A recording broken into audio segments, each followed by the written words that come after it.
Brother, work out schedule అడిగా బాగుంది, కానీ ఏ వర్కౌట్స్ అని కరెక్ట్ గా స్పెసిఫై చేయలేదు. అసలు నీ పర్పస్ ఏంటి? నువ్వు బాడీని బిల్డ్ చేద్దాం అనుకుంటున్నావా, లేదా స్పీడ్ ని పెంచుకుందాం అనుకుంటున్నావా, లేదా స్ట్రెంత్ ని పెంచుకుందాం అనుకుంటున్నావా, లేదా నార్మల్ గా హెల్దీగా ఫిట్ గా ఉండాలనుకుంటున్నావా? నాకు ఏంటని చెప్పలేదు, కానీ ఇప్పుడు నేను చెప్తాను నువ్వేం చేయాలో. మీరు హెల్దీగా ఉండాలి అంటే ఫంక్షనల్ ట్రైనింగ్ అంటారు. అంటే మీరు అన్ని టైప్ ఆఫ్ వర్కౌట్స్ చేయాలి. చాలా మంది జిమ్ కి వెళ్ళి గంట 2 గంటలు ఉండిపోయి ఓన్లీ బరువులు ఎత్తేస్తుంటారు, లేకపోతే గ్రౌండ్ కి వెళ్ళి ఓన్లీ పరిగెట్టేస్తుంటారు చాలా మంది. కానీ అలా కాదు. మీ లైఫ్ లో అన్ని రకాల సిచ్యువేషన్స్ వస్తాయి. కొన్నిసార్లు బరువులు ఎత్తాల్సి వస్తుంది, కొన్నిసార్లు పరిగెట్టాల్సి వస్తుంది, సిలిండర్ ఎత్తాల్సి వస్తుంది, బస్సు పట్టుకోవడానికి పరిగెట్టాల్సి వస్తుంది. కాబట్టి మీ లైఫ్ లో అన్ని ప్రాబ్లమ్స్ వస్తాయి. ఇలాంటప్పుడు మీరు అన్నిటికీ రెడీగా ఉండాలి. దాన్ని ఫంక్షనల్ ట్రైనింగ్ అంటారు. అంటే ఒక రోజు స్ట్రెంత్ ట్రైన్ చేయి, ఒక రోజు హిట్ వర్కౌట్స్ చేయి, ఒక రోజు రన్నింగ్ చేయి, ఒక రోజు జాగింగ్ చేయి, ఒక రోజు స్టేర్ కేస్ క్లైంబింగ్ చేయి, ఒక రోజు స్ప్రింటింగ్ చేయి, ఒక రోజు పుషప్స్ చేయి, ఒక రోజు స్క్వాట్స్ చేయి. అంటే నువ్వు మొత్తం అన్నిటికీ ట్రైన్ చేస్తావు నీ బాడీని.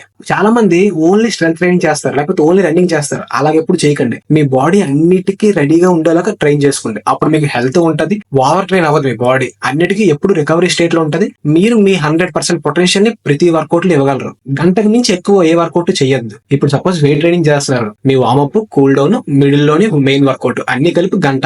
ఇప్పుడు స్ప్రింటింగ్ చేస్తున్నారు అనుకోండి, వార్మప్ 10 minutes, స్ప్రింటింగ్ ఒక 30 minutes, కూల్ డౌన్ ఒక 10 minutes, 20 minutes. ఏదో ఒక్కటే చేస్తానని అలా పట్టుకొని కూర్చోకండి. ఫంక్షనల్ గా ట్రైన్ చేయండి మీ బాడీని. బాయ్.